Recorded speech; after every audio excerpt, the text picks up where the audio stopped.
Hola, ¿qué tal? Buen día a todos. Pues bienvenidos una vez más a Encuentros Actinver en la parte de la sección de economía.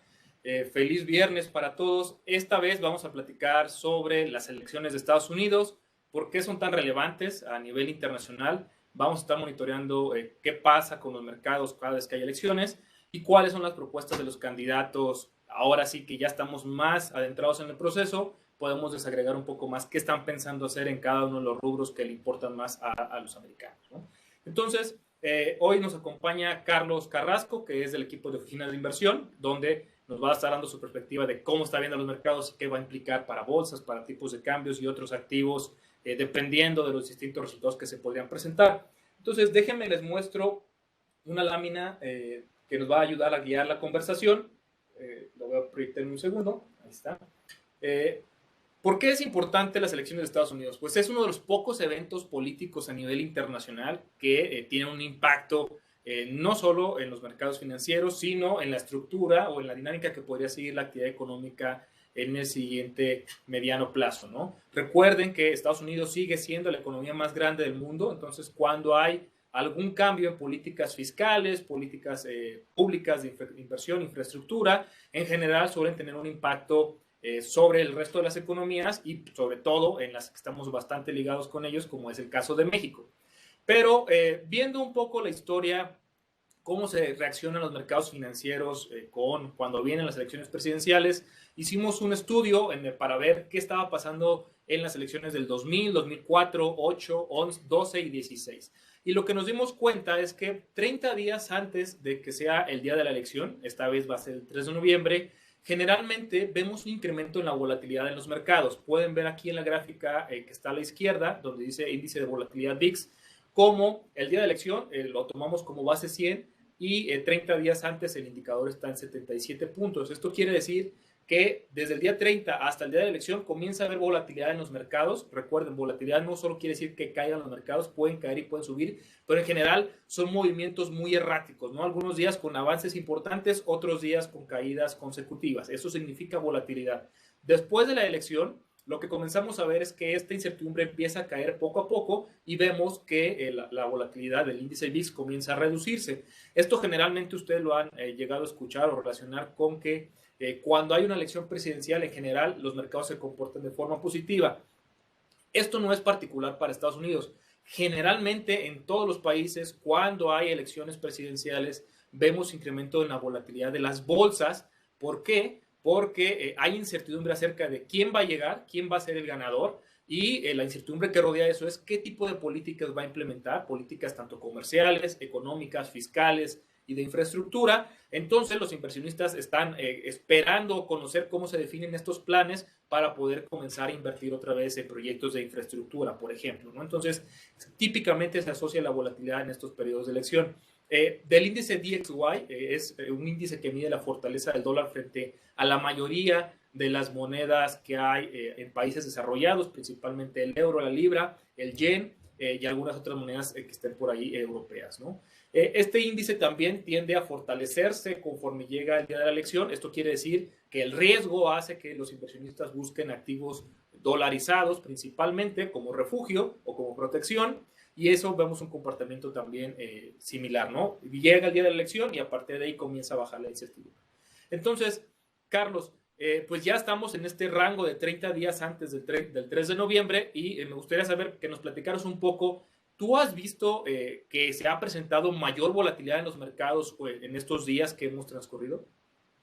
Sí, hola, antes que nada, buenos días a todos. Muchas gracias por acompañarnos.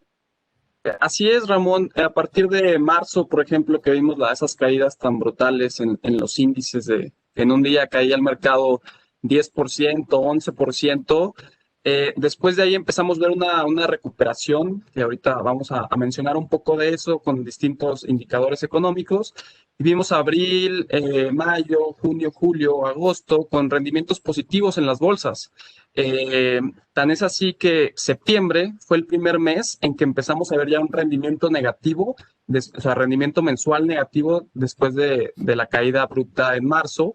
Y a partir de septiembre hemos estado viendo bastante volatilidad, cómo se ha venido incrementando a la espera de la decisiones que se van a tomar dependiendo de una administración o de la otra administración, que ahorita vamos a mencionar un poco, que son posturas en algunos casos totalmente diferentes. Entonces el mercado está muy atento a lo que, pues, a las decisiones o a las encuestas que ahorita nos vas a comentar.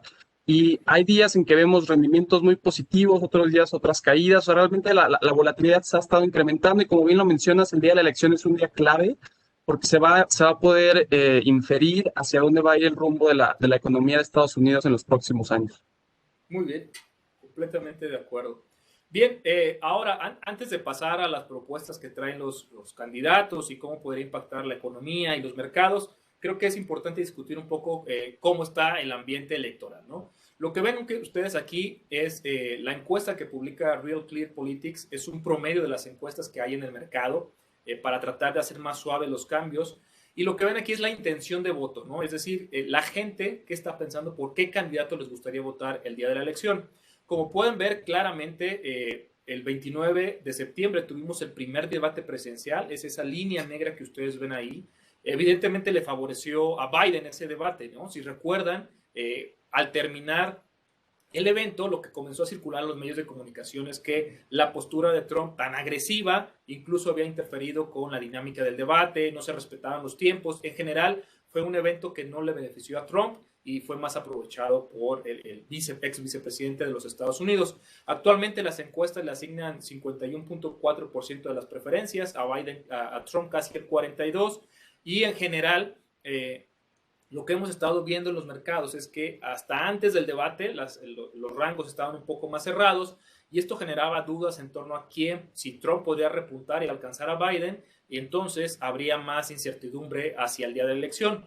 Conforme se fue ampliando la brecha después del debate, ha llegado un poco más de calma en el mercado, comienza a evaluarse muchísimo más la posibilidad de que Biden gane las elecciones y entonces básicamente todos los análisis que hemos estado observando, tanto políticos como económicos, se están concentrando en esta posibilidad. El día de ayer debió de haberse realizado el segundo debate presidencial. Sin embargo, como saben ustedes, Trump fue diagnosticado con coronavirus. Entonces, el comité de los debates pidió que fuera de forma remota, es decir, que estuvieran conectados en sus computadoras, cada quien con sus equipos para prevenir mayores contagios. No solo era que Trump estuviera enfermo, sino otros miembros de su comité de campañas también presentaron la enfermedad. Trump se negó a esto, evidentemente a él le convienen más los debates personales, su estilo de confrontación directa se acomoda más a los debates presenciales, mientras que Biden dijo que no, si no se cumplían las reglas de distancia, pues no estaba interesado en participar. Entonces lo que terminamos viendo el día de ayer fueron lo que en Estados Unidos llaman town halls, esto es, está el candidato rodeado de una serie de personas que le hacen preguntas acerca de cómo está viendo la economía, qué va a hacer para arreglarla, la parte del empleo, la migración, es decir, los temas que son más relevantes para los votantes, se sentaron a discutirlo el día de ayer. Si tuvieron oportunidad de verlos, el evento de Biden fue bastante tranquilo, donde exponía sus propuestas, que más allá en las siguientes láminas las estaremos comentando, mientras que el evento de Trump fue un poco más ríspido. La periodista que llevó a cabo las preguntas lo confrontó de forma directa sobre por qué no había actuado a tiempo para frenar el coronavirus, si ya estaba enfermo antes del primer debate o no, si se había hecho la prueba, es decir, empezó a ser más incisiva sobre Trump y Trump reaccionó básicamente como en el primer debate, ¿no? un tanto más agresivo en sus respuestas, por lo tanto, pues en los siguientes días comenzaremos a ver cómo están evolucionando las intenciones de voto. El último evento que nos queda antes del 3 de noviembre va a ser el 22 de octubre, donde se va a llevar a cabo el tercer debate presidencial, que estaba así agendado. En la realidad va a ser el segundo, y este ya es el último evento en el que se van a ver directamente frente a frente los dos candidatos, y después pasará un periodo en el cual comenzaremos a analizar cómo van las encuestas de forma mucho más detallada. Ahora, yo sé que algunos de ustedes conocen muy bien el sistema electoral de Estados Unidos, pero habrá quienes no, y como lo hemos tratado de hacer en estos eventos, lo explicamos de forma en que todo mundo salgamos aprendiendo algo nuevo. Entonces, para aquellos a los que les hace falta conocer un poco más del sistema electoral, a diferencia de México y de otros países, no gana el que tiene la mayoría de los votos el día de la elección, o sea, la preferencia entre votantes. Eso lo vimos en las elecciones de 2016, donde Hillary Clinton obtuvo el 48% de la preferencia electoral, mientras Trump obtuvo solamente el 46%. ¿No? Si fuera un escenario como el de México, la ganadora hubiera sido Hillary Clinton. En Estados Unidos lo que funciona es un sistema de votos electorales, es decir, cada estado del país tiene un cierto número de votos que se le han asignado y entonces, una vez que se realicen las votaciones en las casillas, teóricamente, por ejemplo, veamos el estado de Texas, que tiene 38 votos electorales. Las personas van al día de la elección, votan en la casilla y si los ciudadanos le otorgan la mayor preferencia, por ejemplo, a Trump, en teoría, el colegio electoral de ese estado debería de emitir sus 38 votos a favor de Trump. Entonces, cada uno de los estados realiza el mismo procedimiento y llegamos a contabilizar 538 votos totales. Para que alguien pueda ser nombrado presidente de los Estados Unidos, necesita lograr 270 votos de ese total y así puede ser el ganador. Sin embargo, las elecciones de Estados Unidos se caracterizan por toda la incertidumbre que hay. Seguramente han estado escuchando que algunos piensan que la elección aún no está definida porque faltan algunos estados muy grandes para elegir a un ganador. Hay estados tan grandes como ustedes pueden ver ahí, como California, que tiene 55 votos electorales, Texas con 38, como lo platicamos, Florida con 29 y Pensilvania me parece que tenía ahí 29. Entonces, estos estados son claves para poder ganar las elecciones y en algunos de ellos aún no hay un claro victorioso, no hay quien esté adelante en las encuestas por una gran margen de holgura. Entonces, Carlos, ¿nos puedes platicar un poco de cómo estás viendo las encuestas? ¿Qué dicen acerca de los votos electorales? ¿Quién lleva la delantera? ¿Quién va rezagado? ¿Cuántos votos hay en juego aún? Sí, por supuesto, Ramón. Pues mira, realmente hay ciertos estados que están en juego, en disputa. Por ejemplo, como se puede apreciar en la gráfica, actualmente recordar que necesitamos 270 para declarar ganador, ya sea a Biden o a Trump, ¿no? Y lo interesante, por ejemplo, es justamente que Biden hasta el día de hoy lleva 226 y Trump lleva 125, pero esto no quiere decir que Trump no tenga posibilidades de ganar, sino de hecho, como lo mencionamos, las encuestas están en 60-40 y hay diferentes tipos de encuestas, tanto que hay encuestas que son de más hacia estadística, otras hacia probabilidad, y justamente juegan con estas probabilidades en los escenarios de los estados que estamos en disputa, que si pueden apreciar ahí en la gráfica, son 187 estados en disputa y realmente a Biden le faltan muy pocos, si ustedes lo ven así, o sea, únicamente necesita 44 para ganar. El tema es que son estados, que ahorita lo va a platicar Ramón, son estados en donde Trump hace 4 años realmente arrasó. O sea, todos estos estados los que están en juego, la gran mayoría los ganó y es por eso que la situación se vuelve un poco complicada. Entonces, pues por eso Trump al momento de que le dicen que si va a ser el debate no va a ser presencial, entonces dice, pues yo mejor me voy a los estados que quiero asegurar la victoria y con eso pues prácticamente ganar la elección. Entonces hay estados muy particulares que es Texas, Florida, Pensilvania, Arizona, que realmente pesan bastante. Si ustedes pueden ver ahí Florida, el que se lleva el estado de Florida son 29, o sea, 29 votos que prácticamente lo acercan tanto a Trump y a Biden, pues lo llevaría casi a la victoria. De hecho, hay varios reportes que dicen el día de la elección, o sea, es muy poco probable que sepamos quién va a ser el ganador, simplemente porque ahorita lo va a mencionar un poco Ramón de la peculiaridad de esta elección que también va a ser por votos de correo, ¿no? Entonces vamos a ir recapitulando la información conforme avancen las semanas, pero lo que hemos visto es que si el día de la elección vemos que, por ejemplo, Biden gana Florida, Florida es uno de los estados principales de los republicanos, ese día podríamos hasta decir que Biden realmente tiene muy, muy altas probabilidades de ganar. Entonces, se concentra la pelea en estos estados. Así es, Carlos. Pues bien, como bien lo comenta Carlos, ¿no? Aquí les desagregamos un poco lo que dicen las encuestas, cuáles estados están a favor de Biden. Pueden ver ahí California, que típicamente es un estado demócrata, de golpe le da 55 votos electorales al candidato. Pero si ven del lado de Trump, pues aunque tiene bastantes estados, son estados con pocos votos. Los que quedan en disputa, como bien decía Carlos, Texas, Florida, Pensilvania, Ohio.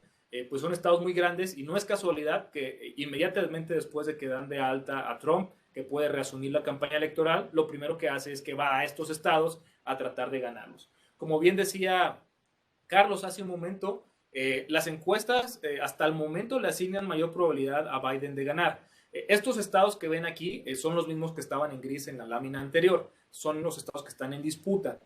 Como pueden ver, coloreamos de color azul aquellos estados en los cuales Biden tiene más del 4% de ventaja sobre Trump en las encuestas, y no aparece ningún rojo porque Trump no liderea con más de 4 puntos tanto en Texas como en Iowa, ¿no? Está en 2.8, le lleva la ventaja a Biden en Texas y 1.4 le lleva la ventaja a Biden en Iowa.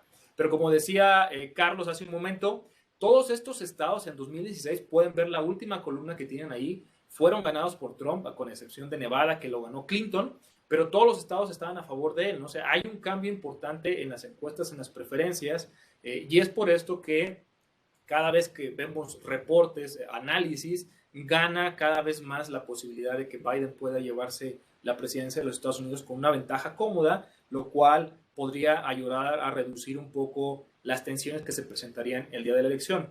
Ahora, hace un momento decía Carlos que esta elección es particular. ¿Por qué es así?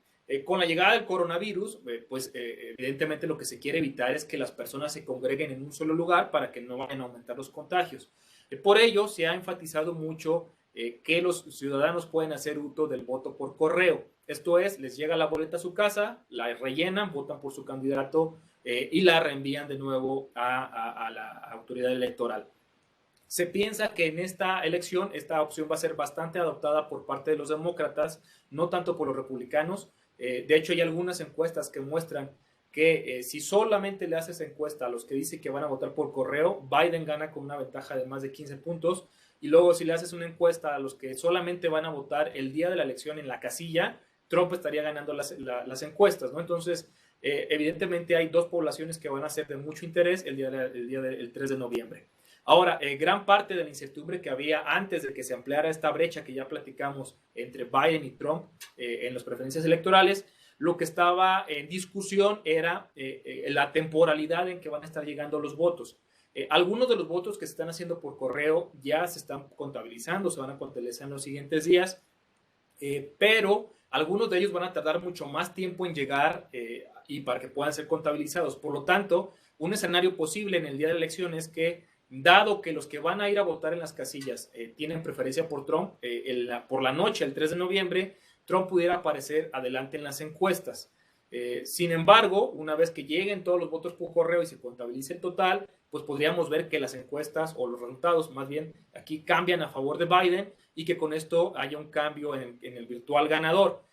Por eso era tan importante que el día del debate le hicieron la pregunta directa a Donald Trump acerca de si va a reconocer o no los resultados, y en ese momento huyó a la posibilidad de contestar a la pregunta y el mercado se quedó con una sensación de que no iba a reconocerlo, ¿no? Si no pasara esto, si la elección fuera muy cerrada y Trump llega a decir que no está conforme con el conteo final, entonces lo que haría sería que llevaría el caso a la Suprema Corte de Justicia, donde la Suprema Corte tendría que decidir a favor de quién es el ganador. No es la primera vez que esto ocurriría. Ya ocurrió en la elección entre Al Gore y George Bush, se llevó la discusión a la Suprema Corte porque la diferencia fue mínima en el estado de California y lo tuvo que resolver la Suprema Corte de Justicia. Entonces, esto es uno de los escenarios de riesgo que pensamos harán que la volatilidad se mantenga presente en estas elecciones. O sea, no va a ser distinto 2020 a lo que ya hemos platicado. Aún quedan varios eventos que pudieran llevar a elevar esta volatilidad, ¿no? Entonces, en conclusión, los escenarios muestran que Biden tiene las preferencias tanto en la intención de voto particular como en la intención de voto en el conteo electoral, en los colegios electorales. Ahora bien, una vez que discutimos cómo están las encuestas y cómo están llegando los candidatos, ahora toca ver qué están pensando los votantes y qué están proponiendo tanto Biden como Trump. Aquí lo que les presentamos es una encuesta en la cual se le presentó a los votantes se les preguntó qué era lo más relevante para ellos en esta elección, así cuál es el tema central que tendría que estar atacando el candidato para poder llevar a Estados Unidos a un mayor desarrollo, ¿no? Están acomodadas las preguntas en el orden en el que aparecen, es decir, economía fue el tema que más se repitió entre los encuestados, salud pública fue el segundo, emergencia sanitaria por COVID el tercero y así sucesivamente.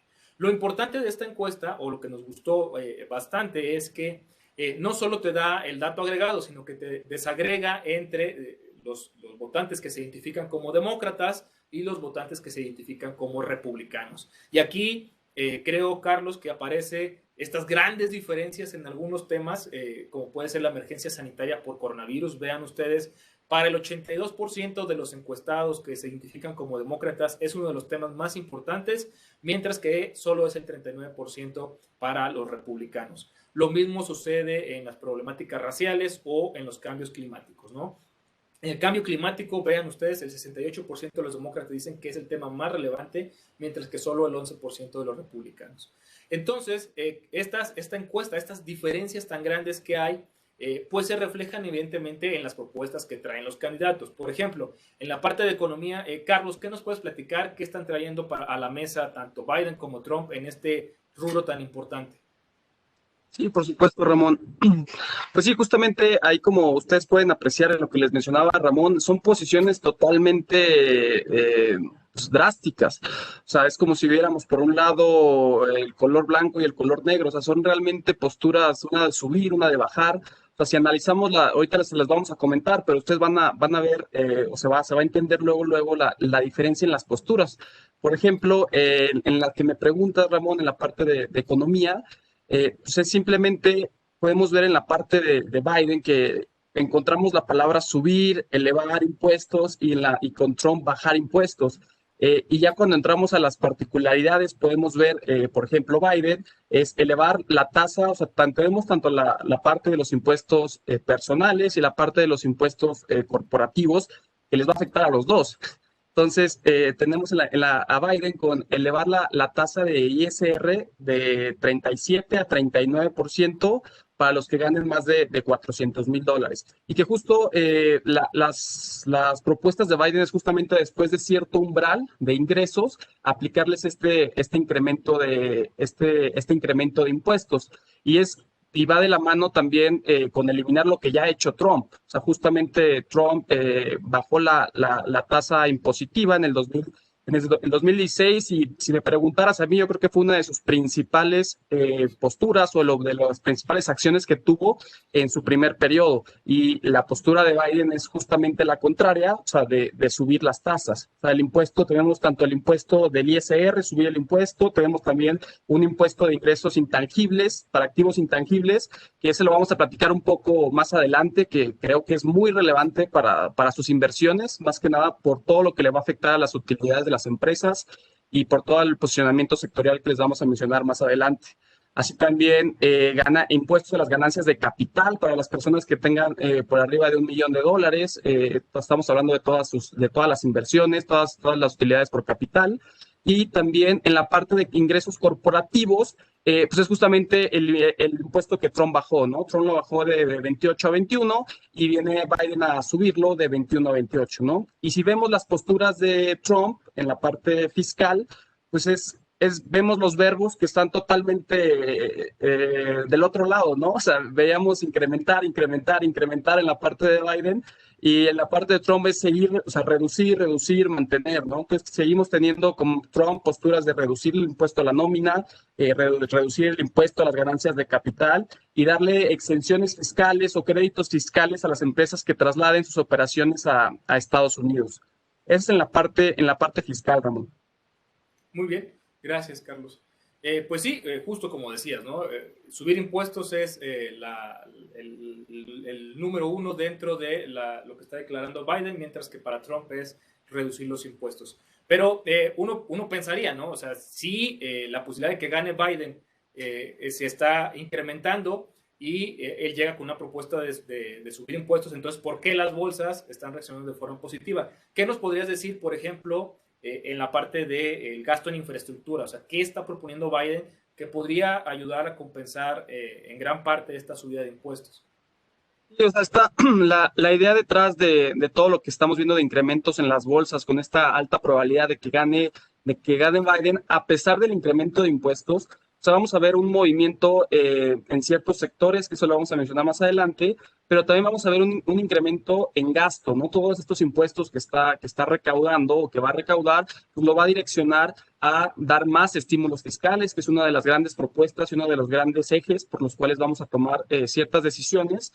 Que prácticamente son de 3,000 millones de dólares, lo que trae para estímulos fiscales, y específicamente para el plan de infraestructura, pues es un plan gigantesco y una apuesta totalmente diferente a lo que trae Trump, aunque Trump también en cierta parte su segundo periodo lo va a dedicar un poco a infraestructura, que ese fue uno de los temas que no tuvo tiempo de tocar en el primer término por el hecho de meterse más a la parte fiscal, pero sí está tocando la parte de infraestructura Trump para el segundo término, aunque con matices totalmente distintos. O sea, por ejemplo, vemos a Biden que va a crear un fondo de 2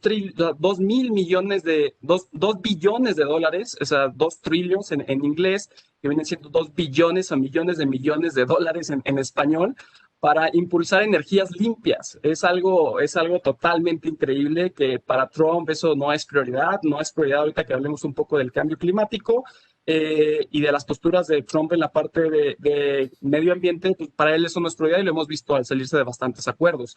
Y además trae Biden la parte de incrementar el acceso de Internet a todos los americanos e incrementar la red de 5G, entre otras cosas. Entonces, Carlos, por lo que te entiendo es, si bien Biden va a incrementar impuestos, en general el mercado está anticipando que se ponga de acuerdo finalmente el Congreso y apruebe estímulos fiscales, y no solo eso, sino que venga una gran cantidad de inversión en infraestructura pública, aunque los efectos serán distintos bajo Trump y bajo Biden, ¿no? Bajo Trump, una infraestructura mucho más tradicional, enfocada en carreteras, en el sector energético, de gas, de oleoductos, exploración de petróleo, y mientras que lo de Biden sería un reenfoque a la inversión pública concentrada en energías verdes, energías limpias y en mayor acceso a Internet a la población, ¿no? Entonces, ¿qué te parece si nos platicas un poco? Veo que otro de los temas donde hay gran diferencia entre los votantes es justo en el cambio climático, ¿no? Es 68% de los demócratas contra el 11% de los republicanos. ¿Qué dicen los candidatos respecto a las propuestas de energías, por ejemplo? ¿Qué están pensando ellos? Sí, en la parte de energías, vemos ya, si quieren, empiezo por el status quo, o sea, lo que hemos visto con Trump es simplemente ser en la parte independiente de Estados Unidos, ¿no? Y lo ha logrado con el fracking, lo ha promovido, han generado, o sea, ha tenido un exceso de oferta en la parte de gas natural, en la parte de petróleo. O sea, su principal idea, y lo sigue diciendo en los debates, es hacer a Estados Unidos un país independiente en cuanto a la generación de energías fósiles. Y eso lo ha mantenido por todos lados. En cambio, en la parte de Biden vemos que lo atacan, ¿no? En los debates lo atacan. De hecho, es de los principales temas en los debates que le dicen que va a quitar el petróleo, ¿no? O sea, que lo va a terminar así de la noche a la mañana. Y justamente Biden lo que dice, o sea, pues no. O sea, sí lo único que quiero hacer es promover este cambio que ya hemos visto, se ha estado dando desde hace ya varias décadas, que es la idea de movernos a energías más limpias, ¿no? O sea, a energías que les llamamos verdes. Y este movimiento se ha estado dando de forma gradual, y él lo que va a hacer es impulsar un plan para dar créditos fiscales a las empresas, por ejemplo, que quieran invertir en paneles solares. Va a ser más costoso para las empresas de energía grandes que conocemos el hecho de extraer petróleo. O sea, va a complicar esa parte, va a meter a otra vez, lo más seguro que veamos es que meta a Estados Unidos en diferentes acuerdos de medio ambiente, que Trump fue lo primero que hizo de sacar de esos acuerdos. Vamos a ver una política más en línea en la parte ambiental con Europa, que eso es algo muy interesante, de la cual Trump, pues la parte ambiental dice que realmente no le ayuda mucho a Estados Unidos, y Biden sí se ve esa propuesta. Pero ahorita que hablemos un poco de los asset classes como tal, por si ustedes tienen inversiones en petróleos, tienen inversiones en energía, o sea, realmente no es de preocuparse, porque la energía es algo muy peculiar, tanto por el lado de la oferta y por el lado de la demanda. Pero si quieres eso lo mencionamos más adelante.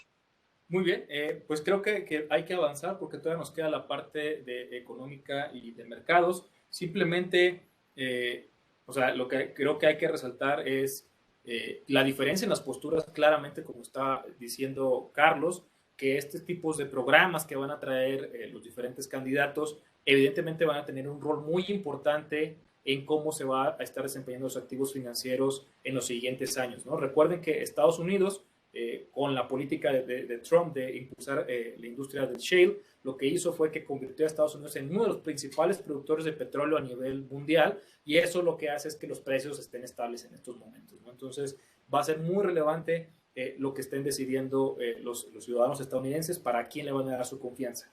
Ahora, no solo el 3 de noviembre se va a elegir al nuevo presidente de los Estados Unidos, también vamos a tener elecciones en el Congreso. Esta vez se van a elegir 35 asientos del Senado. Aquí esta gráfica se las pusimos para estructurar un poco más cuáles van a ser las elecciones que van a estar llegando. Como pueden ver ustedes en la pantalla, hay un total de 100 senadores allá en los Estados Unidos. Actualmente 53 de ellos son republicanos y 47 son demócratas. Entonces, los que van a estar en juego, estos 35 asientos que van a estar en juego el día 3 de noviembre, van a ser 12 asientos que actualmente pertenecen a los demócratas y 23 asientos que actualmente pertenecen a los republicanos. Para tener la mayoría se requieren 51 asientos y en estos momentos el Partido Republicano cuenta con la mayoría en la Cámara Alta allá en los Estados Unidos. En la Cámara Baja, es decir, la Cámara de Representantes, que sería el similar aquí en México a la Cámara de Diputados, actualmente la mayoría la tiene la Cámara el Partido Demócrata, donde de los 435 asientos, 233 son azules, demócratas, y 198 son republicanos, el color rojo. ¿Por qué es importante esto? Porque si Biden o los demócratas llegan a ganar el control en la Cámara de Senadores, es decir, mantienen los 12 asientos que actualmente poseen y en adición a ello logran tener 4 asientos más, le logran robar estos 4 asientos a los republicanos, entonces tendrían la mayoría tanto en la Cámara Baja como en la Cámara Alta. Esto lo que quiere decir es que sería mucho más fácil para Biden impulsar todos los programas de apoyo fiscal que se están pensando y llevar a cabo las reformas que serían necesarias aplicar, ¿no? Una de las propuestas que ya no platicamos, pero es por ejemplo, implementar un programa para nacionalizar a las personas, a los migrantes que ya están en territorio estadounidense, o restaurar otro tipo de proyectos que Trump echó para atrás en el sector de la salud, para que cada vez más población pueda tener acceso a los servicios públicos de salud, que es tan importante en emergencias como estas del coronavirus, ¿no? Entonces, por eso es tan importante ver no solo las elecciones presidenciales, sino cómo va a quedar el Senado de los Estados Unidos. Actualmente las encuestas muestran que los demócratas podrían quedarse con los 51 asientos, es decir, efectivamente le estarían robando estos 4 asientos a los republicanos, y la probabilidad que se le asigna a este escenario es de 68%. Con ello, los demócratas tendrían control en las dos cámaras y tenían la presidencia de los Estados Unidos. Por lo tanto, se anticipa, como decía Carlos, que se podría implementar un programa de estímulos fiscales mucho más ambicioso.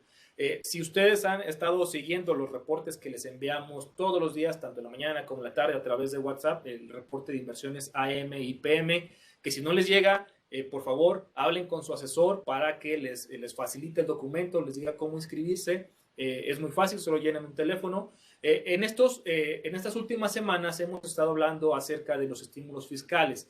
El 31 de julio se acabaron la mayoría de los programas que implementó el gobierno de Estados Unidos para hacer frente al coronavirus. A partir del 31 de julio y hasta el día de hoy no tenemos un programa nuevo de estímulos fiscales, es decir, la economía está respondiendo con el impulso que tuvo la reapertura económica y con el efecto que tuvo las ayudas que se dieron en ese momento. Lo que hemos estado viendo en estas últimas 2-3 semanas es que los indicadores económicos han comenzado a mostrar una dinámica mucho más pequeña, es decir, antes estaba recuperando la actividad industrial, por ejemplo, a tasas del 6%, y el día de hoy se dio a conocer que cayó menos 0.6% en septiembre, ¿no? Es decir, la falta de nuevos estímulos fiscales está haciendo que las empresas sea más complicado retener al personal. De hecho, algunas empresas como Disney o algunas aerolíneas han dicho que van a incrementar el despido de personal porque ya no están recibiendo esta ayuda por parte del gobierno federal. Entonces, es un tema muy importante en las bolsas acerca de qué monto va a llegar. Los demócratas quieren cerca de 2.2 billones de dólares, como decía Carlos, 2.2 trillones en Estados Unidos, mientras los republicanos empezaron con un paquete cercano a 1 billón de dólares y actualmente lo podrían llevar hasta el 1.8, ¿no? Entonces, en general se piensa que si Biden tiene la mayoría en las dos cámaras, a lo que le vamos a llamar aquí ola demócrata, que es el azul más fuerte que ustedes ven en las gráficas, el apoyo fiscal podría ser hasta de 3 billones de dólares, y esto lo que haría es que tendríamos un crecimiento mucho más vigoroso durante 2021 con cerca de 5.2%. La barra azul que ustedes ven en 2021, que se eleva hasta el 5.2%, esa es la expectativa bajo una ola demócrata. Para 2020, en realidad ya el escenario central es una caída del 4.6%, que hay que decir, mejoraron bastante las perspectivas. Cuando llegó la pandemia, el Fondo Monetario llegó a pensar que Estados Unidos caería cerca de 8% en 2020, y actualmente, tras el avance de estos estímulos económicos, la perspectiva se ha recortado hacia 4.6%. Si viéramos una victoria de Biden con un Congreso dividido, es decir, que queda el Senado en manos de republicanos, pues evidentemente los republicanos harían su papel de partido opositor y comenzarían a frenar un poco más estos estímulos que pondría Biden sobre la mesa, por lo cual, por ejemplo, en 2021 el crecimiento podría ser de 4.2%. En caso de que llegara Trump, que se quedara con la victoria en la presidencia y el Senado también perteneciera a los republicanos, el crecimiento sería de 3.8%, porque son justamente los republicanos los que están deteniendo actualmente estos nuevos estímulos fiscales, ¿no? Ellos no quieren tantos estímulos fiscales porque dicen que solo está creando distorsiones en el mercado laboral. Aquellas personas que ya podrían salir a buscar trabajo prefieren quedarse en casa porque están recibiendo cerca de $400 semanales por la emergencia sanitaria. Este desempeño de la economía, donde sería ligeramente mejor bajo la ola demócrata, pues también se traslada en que el mercado laboral se recuperaría mucho más rápido. Por ejemplo, para 2021 la tasa de desempleo con Biden podría bajar desde el 8%. Ya hacia 2024 los escenarios es que la tasa de desempleo esté en 4% en la ola demócrata, 4.5% en un Congreso dividido y 4.8% en una ola republicana. Finalmente, el endeudamiento, evidentemente, para llevar a cabo todos estos planes de inversión en infraestructura y todo lo que quiere hacer Biden, pues requeriría un nivel mayor de endeudamiento, y por eso ven ustedes que con las barras azules en general la deuda sobre el PIB allá en los Estados Unidos estaría arriba respecto a un escenario donde llegara a ganar Trump, ¿no? Entonces, en general, esta es la perspectiva que tiene el mercado, que el aumento de impuestos de Biden se ha compensado por mayores estímulos fiscales, mayor gasto en energías, y esto ayude a que la economía rebote un poco más, y esto aligere las presiones negativas de que estén pagando más impuestos, ¿no? Entonces, eso es lo que está en la mente actualmente en el mercado, y es por eso que hemos visto que ahora cada vez que Biden avanza, se borra esta posibilidad de una elección disputada, lo cual haría que Trump reconozca los resultados, le otorgaría una mayoría en el Congreso a Biden y lo ayudaría a implementar más rápido políticas que ayuden a superar la crisis del coronavirus de forma más dinámica, ¿no? Entonces, por eso la expectativa del mercado ahora se concentra en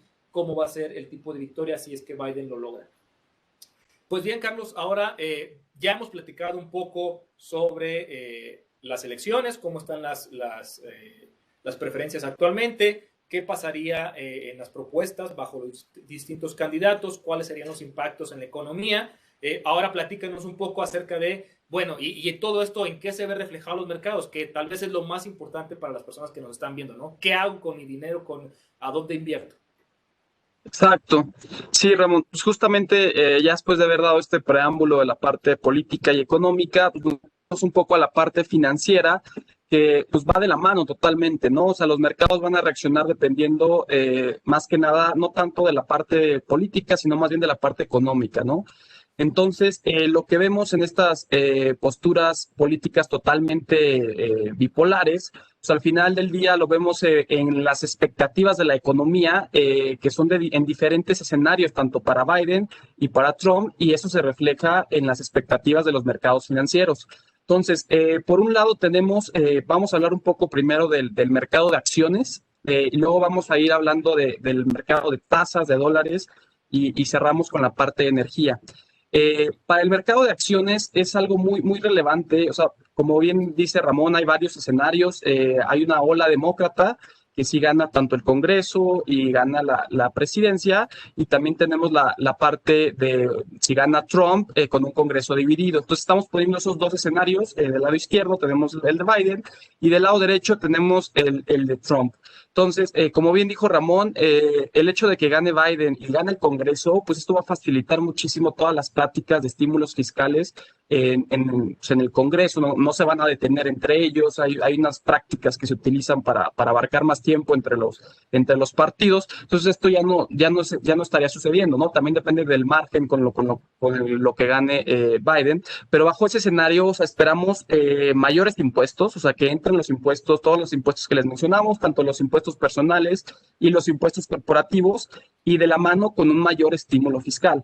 Que como bien dijo Ramón, va arriba de los 2 billones de dólares, ¿no?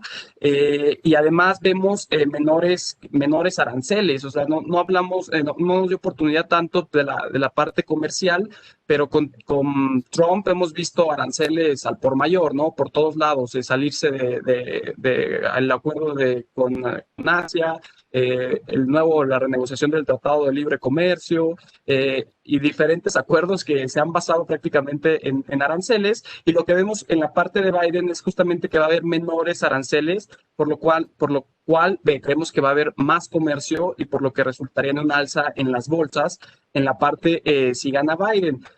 Con Trump también creemos que la parte de no impulsar el incremento más bien en la parte de Trump, seguimos viendo que esta parte de disminuir los impuestos va a seguir impulsando el mercado accionario, pero aquí es algo muy importante y que quisiera aclarar, y que creo que es algo que vamos a estar viendo en los mercados, que ya lo empezamos a ver desde septiembre, desde agosto, que es que va a haber como un movimiento en la parte de los sectores a los cuales va a beneficiar cierto candidato y el otro candidato a otros sectores. Por ejemplo, con Biden estamos viendo un movimiento más hacia acciones cíclicas.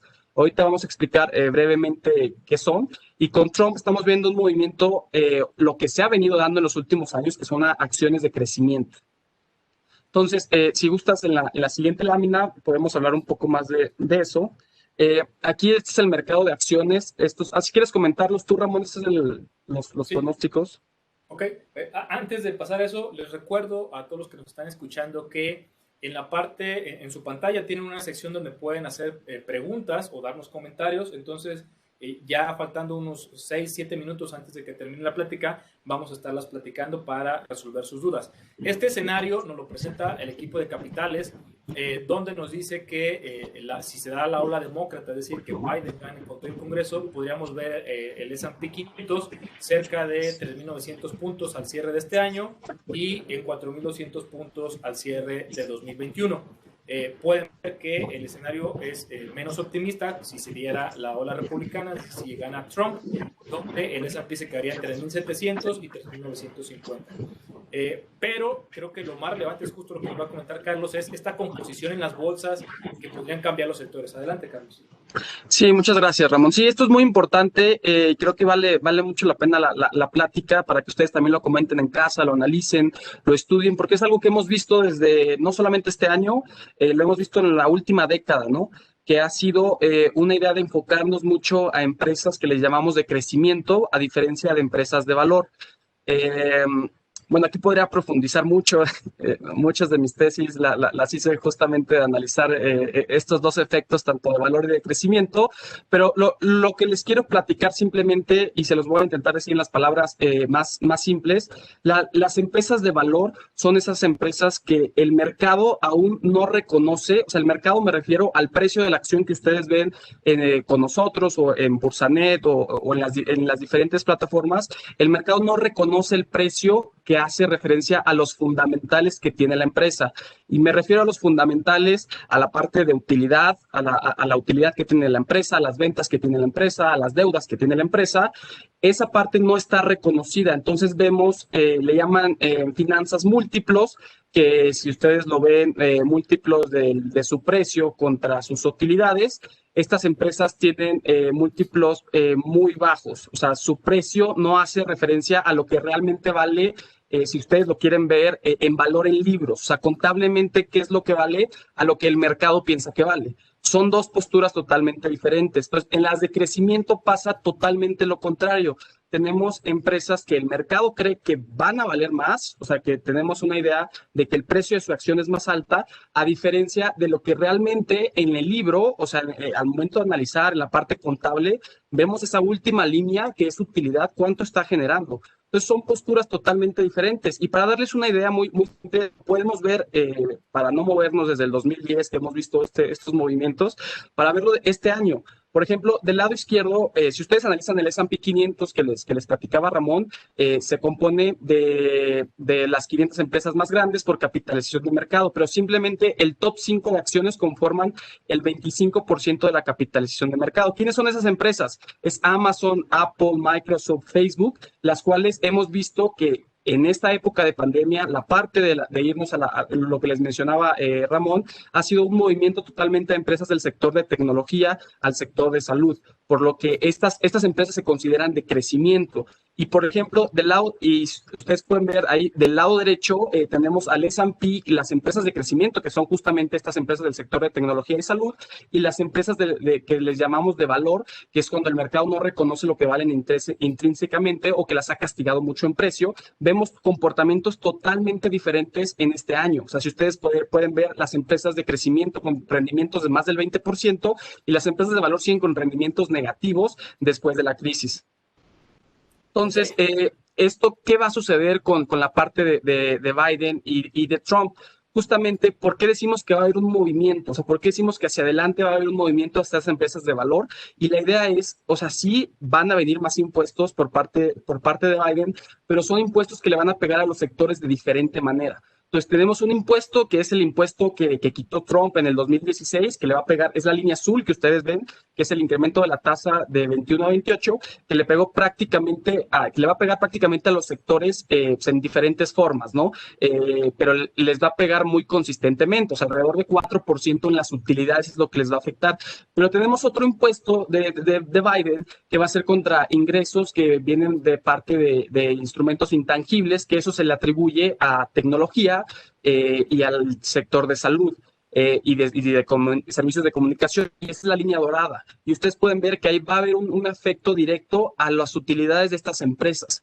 Entonces, estas empresas que son las de arriba, justamente de la tecnología, servicios de comunicación, salud, son las que consideramos de crecimiento. Las de abajo son las que consideramos de valor, que es energía, materiales, industriales, financieras.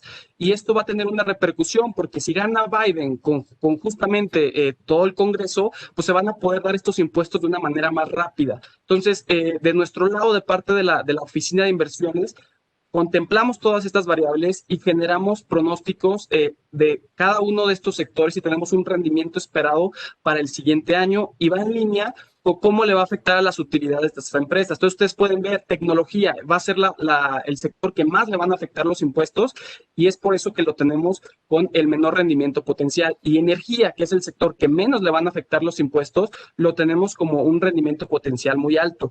Pero aquí nada más para mencionarles, es muy importante la volatilidad de estos instrumentos para que ustedes se acerquen a su asesor y construyan un portafolio adecuado. Muy bien. Me imagino, Carlos, que en la parte de energía, obviamente hay que diferenciar entre energías fósiles tradicionales de energías verdes, ¿no? Pues, con la llegada de Biden. Sí, exactamente. En la parte de energía, aquí estamos hablando, aprovecho rápidamente para explicarles un poco. En la parte de Biden vamos a tener un efecto de que va a ser más difícil extraer petróleo y por un lado, esto va a incrementar los precios y además va a incrementar la demanda por petróleo. Entonces, esto por otro lado va a incrementar los precios también. Entonces, estamos viendo un efecto de que bajo las dos administraciones, tanto Trump, que promueve energías fósiles, y Biden, va a haber un incremento de energía y la parte de energías verdes efectivamente va a entrar con Biden, pero no va a entrar de la noche a la mañana. Estamos esperando que ese cambio se dé ya más del 2030 hacia adelante. Ok, pues bien, ya casi estamos llegando, nos quedan pocos, 10 minutos antes de que termine la sesión. Entonces, déjame yo explicar la parte de tasas para poder dar velocidad y que puedas explicar a detalle el dólar y la energía, ¿no? Entonces, En las tasas, ¿qué esperamos? Pues evidentemente el mayor gasto y el mayor crecimiento lo que va a hacer es que la inflación comience a repuntar más rápido bajo un escenario con Biden llevándose el Congreso que bajo un escenario, digamos, más congruente con lo que estamos viendo actualmente, donde Trump gane. ¿Qué quiere implicar esto? Que la inflación llegaría ligeramente arriba del 2%, esta meta que ahora tiene la Reserva Federal, que es el Banco Central allá en los Estados Unidos, donde ellos dicen, vamos a ver la inflación promedio y queremos que esté en 2%. Entonces, habrá un momento donde la inflación está arriba del 2% y en ese momento la Fed empezará a incrementar tasas. Por lo tanto, se piensa que las tasas bajo un escenario de Biden con Congreso podrían incrementarse incluso antes del 2023, mediados del 2023. En cambio, un escenario con Trump, pues sería el incremento de tasas estaría alineado a las perspectivas que tiene la Reserva Federal, que actualmente ellos dicen que las tasas estarían bajas en el nivel actual hasta 2023 y en 2024 comenzarían a pensar en la posibilidad de elevarlas, ¿no? Entonces, ese es el impacto que habría en las tasas bajo ambos escenarios. Ahora, Carlos, ¿qué nos puedes platicar del dólar? Sí, del dólar es muy interesante el comportamiento que va a haber. Por ejemplo, si gana Biden con el Congreso, por el hecho del incremento en impuestos, causaría menor atracción hacia las empresas estadounidenses o hacia las acciones de Estados Unidos. Aunado al efecto de un mayor estímulo fiscal, esperamos que haya un debilitamiento en la parte del dólar. En la parte del DXY como tal, o sea, el DXY ahorita ya lo has platicado, es el DXY contra otras monedas, ¿no?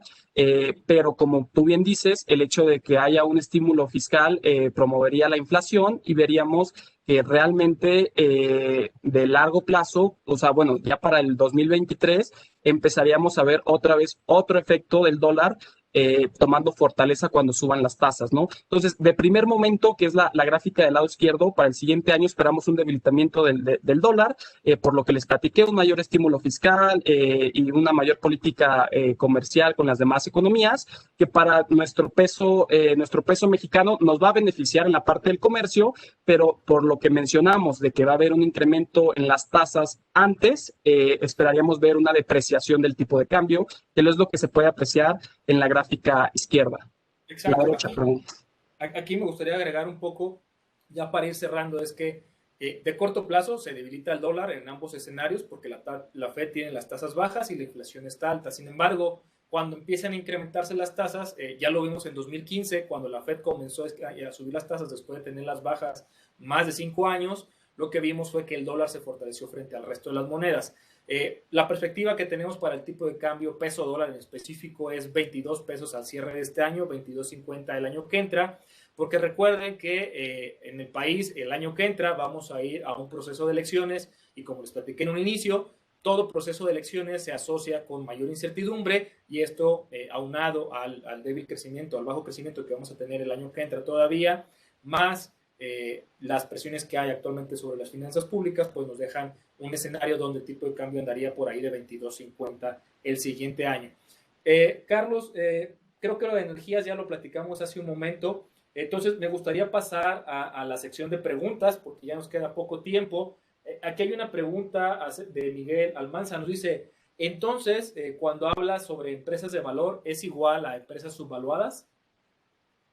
Sí, la idea de valor es que justamente lo que les mencionaba, el mercado no está reconociendo el valor que traen intrínsecamente sus fundamentos, o sea, sus utilidades, no están al mismo margen que otras empresas.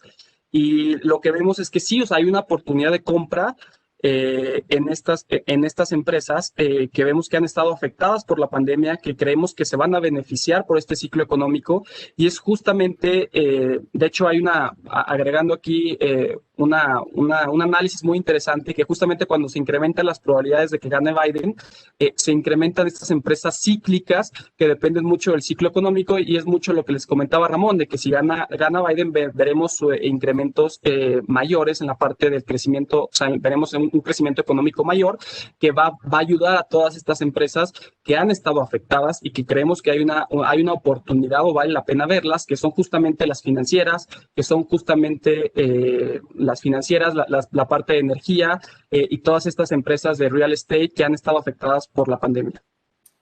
Gracias, Carlos. Acá hay otra pregunta de Jesús Rivera, creo que no lo mencionamos, pero también seguro tienes aquí la perspectiva. ¿Cómo ves el oro, la plata, o sea, los metales preciosos en este ambiente, cómo se ven?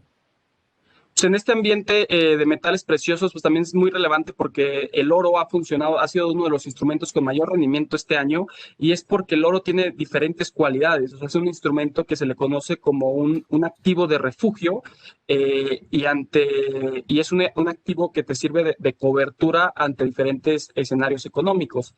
Entonces, del oro ha sido una de los principales, al igual que la plata, tuvimos rendimientos de más del 20% en tanto en estos dos instrumentos y los seguimos viendo con muy buena perspectiva. Sí, aparte recuerden, cuando hay inflación y las tasas reales son negativas, como es el caso ahorita en Estados Unidos, es decir, la tasa está en 0.25 y la inflación actualmente está en 1.4, tienes una tasa real negativa. Cuando estamos bajo ese escenario, en general el oro le va relativamente bien frente a otros activos porque justo te sirve para proteger el valor de las acciones, ¿no? De las inversiones, perdón. Entonces, en ese escenario, las perspectivas para el oro siguen siendo un tanto sesgadas al alza, como decía Carlos. Acá hay otra pregunta, que esa si quieres la contesto yo, Carlos, nos preguntan si los activos de deuda, es decir, bonos, fondos de deuda, también son susceptibles a volatilidad en elecciones. La respuesta es sí. Recuerden que la deuda es como cualquier otro activo. Evidentemente la volatilidad es mucho más baja que lo que podremos ver en materias primas o en bolsas, pero también hay volatilidad. ¿Qué pasa ahí? En Estados Unidos funciona distinto a México. Cuando hay nerviosismo, volatilidad, en Estados Unidos las tasas tienden a bajar porque son un activo refugio seguro. Y en ese momento los instrumentos de deuda tienen rendimientos positivos. Cuando las tasas bajan, el rendimiento es positivo para los que tienen los títulos de deuda.